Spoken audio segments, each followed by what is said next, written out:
Hey everyone, so I have this UNI SD card reader, and this is actually a pretty good product that I purchased myself from Amazon, and I use it a lot.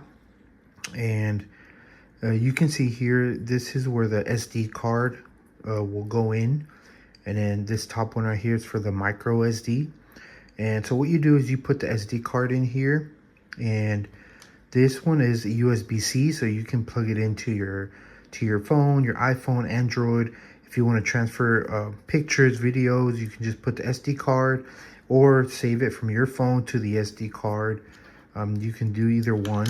And then on this side, you have USB 3.0, and you can connect it to your laptop, computer, Mac, whatever it is that you want to do.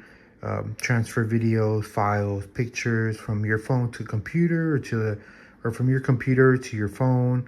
But very convenient. You can just carry this around. It's really small, very compact, and you can just either tie it somewhere to your backpack or just carry it around in your pocket.